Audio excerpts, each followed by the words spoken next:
संतान सप्तमी व्रत भाद्रपद मास के शुक्ल पक्ष की सप्तमी तिथि के दिन किया जाता है। यह व्रत विशेष रूप से संतान प्राप्ति, संतान रक्षा और संतान की उन्नति के लिए किया जाता है। इस व्रत में भगवान शिव एवं माता गौरी की पूजा का विधान होता है। भाद्रपद के शुक्ल पक्ष की सप्तमी का व्रत अपना विशेष महत्व रखता है।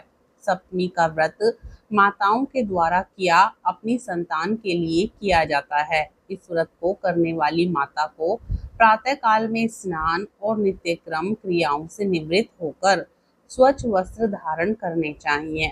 इसके बाद प्रातः काल में श्री विष्णु और भगवान शिव की पूजा अर्चना करनी चाहिए और सप्तमी का व्रत का संकल्प लेना चाहिए। निराहार व्रत कर दोपहर को चौक पूरकर चंदन, अक्षत, धूप, दीप, नैवेद्य, सुपारी तथा नारियल आदि से फिर से शिव पार्वती की पूजा करनी चाहिए। सप्तमी तिथि के व्रत में नैवेद्य के रूप में खीर, पूरी तथा गुड़ के पुए बनाए जाते हैं। संतान की रक्षा की कामना करते हुए भगवान भोलेनाथ को कलावा अर्पित किया जाता है तथा बाद में इसे स्वयं धारण कर इसकी व्रत कथा सुननी चाहिए।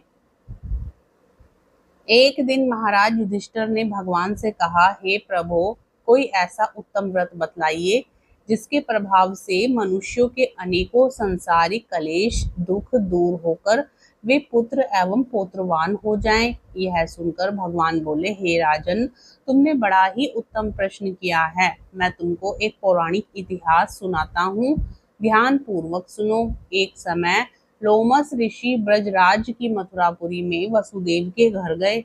ऋषिराज को आया हुआ देख करके दोनों अत्यंत प्रसन्न हुए तथा उनको उत्तम आसन पर बैठाकर उनका अनेक प्रकार से वंदन और सत्कार किया। फिर मुनि के चरणोदक से अपने घर तथा शरीर को पवित्र किया। वह प्रसन्न होकर उनको कथा सुनाने लगे। कथा के कहते लोमश ने कहा कि हे देवकी, दुष्ट दुराचारी पापी कंस ने तुम्हारे कई पुत्र मार डाले हैं, जिसके कारण तुम्हारा मन अत्यंत दुखी है। इसी प्रकार राजा नहुस की पत्नी चंद्रमुखी भी दुखी रहा करती थी, किंतु उसने संतान सप्तमी का व्रत विधि विधान सहित किया, जिसके प्रताप से उनको संतान का सुख प्राप्त हुआ। यह सुनकर देवकी ने हाथ जोड़कर मुनि से कहा, हे ऋषिराज, कृपा करके रानी चंद्रमुखी का संपूर्ण वृतांत तथा इस व्रत को विस्तार सहित मुझे बतलाइए, जिससे मैं भी इस दुख से छुटकारा पाऊं।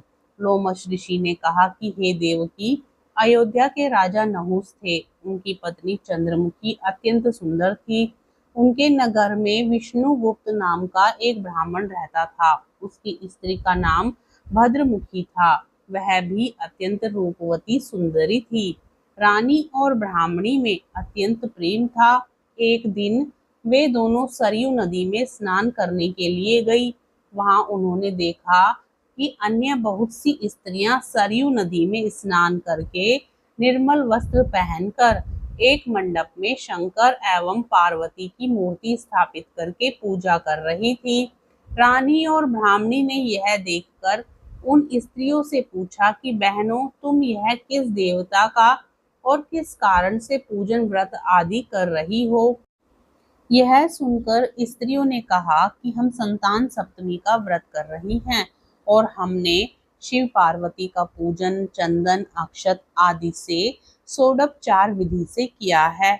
यह सब इसी पुण्य व्रत का विधान है। यह सुनकर रानी और ब्राह्मणी ने भी इस व्रत के करने का मन ही मन संकल्प किया और घर वापस लौट आई। ब्राह्मणी भद्रमुखी तो इस व्रत को नियम पूर्वक करती रही, किंतु रानी चंद्रमुखी राजमद के कारण कभी इस व्रत को करती, कभी ना करती, कभी भूल हो जाती। कुछ समय बाद दोनों मर गई। दूसरे जन्म में रानी बंदरिया और ब्राह्मणी ने मुर्गी की योनि पाई, परंतु ब्राह्मणी मुर्गी की योनि में भी कुछ नहीं भूली और भगवान शंकर तथा पार्वती जी का ध्यान करती रही। उधर रानी बंदरिया की योनि में सब कुछ भूल गई। थोड़े समय के बाद दोनों ने यह देह भी त्याग दी। अब इनका तीसरा जन्म हुआ। तीसरा जन्म मनुष्य योनि में हुआ। उस ब्राह्मणी ने एक ब्राह्मणी के यहाँ कन्या के रूप में जन्म लिया। उस ब्राह्मण कन्या का नाम भूषण देवी रखा गया तथा विवाह गोकुल निवासी अग्रशील ब्राह्मण से कर दिया। भूषण देवी इतनी सुंदर थी कि वह आभूषण रहित होते हुए भी अत्यंत सुंदर लगती थी। कामदेव की पत्नी रति भी उसके सम्मुख लज्जाती थी। भूषण देवी के अत्यंत सुंदर सर्वगुण संपन्न चंद्रमा के समान धर्मवीर कर्मनिष्ठ सुशील स्वभाव वाले 8 पुत्र उत्पन्न हुए। यह सब शिवजी के व्रत का पुण्य फल था। दूसरी ओर शिव विमुख रानी के गर्भ से कोई भी पुत्र नहीं हुआ। वह निसंतान दुखी रहने लगी और रानी और ब्राह्मणी में जो प्रीति पहले जन्म में थी वह अब भी बनी रही। रानी जब वृद्धावस्था को प्राप्त होने लगी तब उसके गूंगा बहरा तथा बुद्धिहीन अल्पायु वाला एक पुत्र हुआ। वह 9 वर्ष की आयु में इस क्षणभंगुर संसार को छोड़कर चला गया। अब तो रानी पुत्र शोक से अत्यंत दुखी हो व्याकुल रहने लगी। देवयोग से भूषण देवी ब्राह्मणी रानी के यहाँ अपने पुत्रों को लेकर पहुंची। रानी का हाल सुनकर उसे भी बहुत दुख हुआ, किंतु इसमें किसी का क्या वश। कर्म और प्रारब्ध के लिखे को स्वयं ब्रह्मा भी नहीं मिटा सकते। रानी कर्मच्युत भी थी, इसी कारण से उसे दुख भोगना पड़ा। इधर रानी पंडितानी के इस वैभव और 8 पुत्रों को देखकर उससे मन में ईर्ष्या करने लगी तथा उसके मन में पाप उत्पन्न हुआ। उस ब्राह्मणी ने रानी का संताप दूर करने के निमित्त अपने 8 पुत्र रानी के पास छोड़ दिए। रानी ने पाप के वशीभूत होकर उन ब्राह्मणी पुत्रों की हत्या करने के विचार से लड्डू में विष मिलाकर उनको खिला दिया, परंतु भगवान शंकर की कृपा से एक भी बालक की मृत्यु ना हुई। यह देखकर तो रानी अत्यंत ही आश्चर्यचकित हो गई और इस रहस्य का पता लगाने की मन में ठान ली। भगवान की पूजा से निवृत्त होकर जब भूषण देवी आई तो रानी ने उससे कहा कि मैंने तेरे पुत्रों को मारने के लिए इनको जहर मिलाकर लड्डू दिया था, किंतु इनमें से एक भी नहीं मरा। तूने कौन सा दान पुण्य व्रत किया है जिसके कारण तेरे पुत्र नहीं मरे और तू नित नए सुख भोग रही है? तेरा बड़ा सौभाग्य है। इनका भेद तू मुझसे निष्कपट होकर समझा। मैं तुम्हारी बड़ी ही ऋणी रहूंगी। रानी के ऐसे दीन वचन सुनकर भूषण ब्राह्मणी कहने लगी, सुनो, तुमको 3 जन्म का हाल कहती हूँ, सो ध्यान पूर्वक सुनना। पहले जन्म में तुम राजा नहुस की पत्नी थी और तुम्हारा नाम चंद्रमुखी था, मेरा भद्रमुखी था और मैं ब्राह्मणी थी। हम तुम अयोध्या में रहते थे और मेरी तुम्हारी बड़ी ही प्रीति थी। एक दिन हम तुम दोनों सरयू नदी में स्नान करने गई और दूसरी स्त्रियों को संतान सप्तमी का उपवास शिवजी का पूजन अर्चन करते देखकर हमने इस उत्तम व्रत को करने की प्रतिज्ञा की थी, किंतु तुम सब भूल गई और झूठ बोलने का दोष तुमको लगा, जिसे तू आज भी भोग रही है। मैंने इस व्रत को आचार विचार सहित नियम पूर्वक सदैव किया और आज भी करती हूँ। दूसरे जन्म में तुमने बंदरिया का जन्म लिया तथा मुझे मुर्गी की योनि मिली। भगवान शंकर की कृपा से इस व्रत के प्रभाव तथा भगवान को इस जन्म में भी ना भूली और निरंतर उस व्रत को नियमानुसार करती रही। तुम अपने बंदरिया के जन्म में भी भूल गई।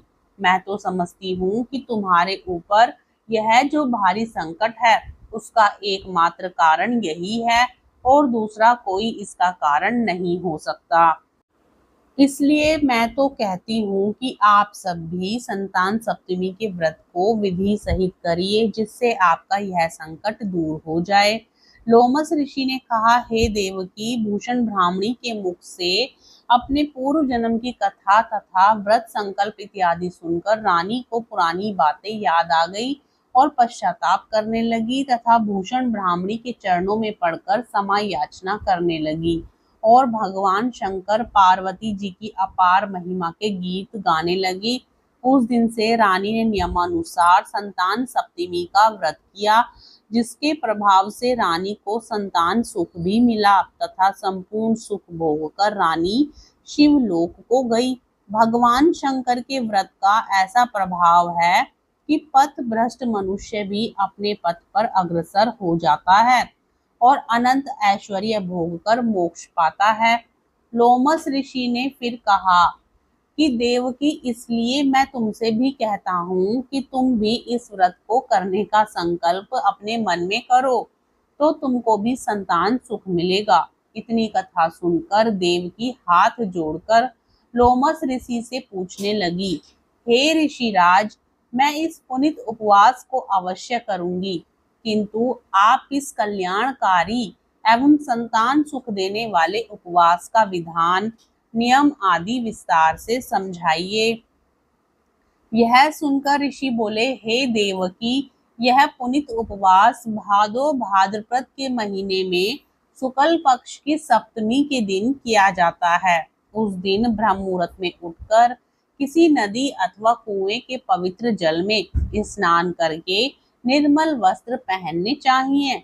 श्री भगवान तथा जगदम्बा पार्वती जी की मूर्ति की स्थापना करें। इन प्रतिमाओं के सम्मुख सोने चांदी के तारों का अथवा रेशम का एक गंडा बनावें। उस गंडे में 7 गांठें लगानी चाहिए। इस गंडे को धूप दीप अष्टगंध से पूजा करके अपने हाथ में बांधें और भगवान शंकर से अपनी कामना सफल होने की प्रार्थना करें। तदंतर 7 पुआ बनाकर भगवान को भोग लगावें और साथ ही पुए एवं यथाशक्ति सोने अथवा चांदी की अंगूठी बनवाकर इन सबको एक तांबे के पात्र में रखकर और उनका षोडोपचार विधि से पूजन करके किसी सदाचारी धर्मनिष्ठ सुपात्र ब्राह्मण को दान दें। उसके पश्चात 7 पुआ स्वयं प्रसाद के रूप में ग्रहण करें। इस प्रकार इस व्रत का पारायण करना चाहिए। प्रति साल की शुक्ल पक्ष की सप्तमी के दिन हे देवकी, इस व्रत को इस प्रकार नियम पूर्वक करने से समस्त पाप नष्ट होते हैं और भाग्यशाली संतान उत्पन्न होती है और अंत में शिवलोक की प्राप्ति होती है। हे देवकी, मैंने तुमको संतान सप्तमी का व्रत संपूर्ण विधान विस्तार सहित वर्णन किया है, उसको अब तुम नियम पूर्वक करो, जिससे तुमको उत्तम संतान पैदा होगी। इतनी कथा कहकर भगवान आनंद कंद श्री कृष्ण ने धर्मावतार युधिष्ठिर से कहा कि लोमस ऋषि इस प्रकार हमारी माता को शिक्षा देकर चले गए। ऋषि के कथनानुसार हमारी माता देवकी ने इस व्रत को नियमानुसार किया, जिसके प्रभाव से हम उत्पन्न हुए। यह व्रत विशेष रूप से स्त्रियों के लिए कल्याणकारी है, परंतु पुरुषों को भी समान रूप से कल्याणदायक है। संतान सुख देने वाला, पापों का नाश करने वाला यह उत्तम व्रत है, जिसे स्वयं भी करें तथा दूसरों से भी करावें। नियम पूर्वक जो कोई इस व्रत को करता है और भगवान शंकर एवं पार्वती की सच्चे मन से आराधना करता है, निश्चय ही वह मनुष्य अमर पद को प्राप्त करके अंत में शिवलोक को जाता है। हर हर महादेव। कथा पसंद आए तो वीडियो को लाइक जरूर करें। चैनल पर नए हो तो चैनल को सब्सक्राइब भी करें। कथा को अपने मित्रगणों में शेयर करें और साथ ही कमेंट बॉक्स में हर हर महादेव लिखना ना भूलें।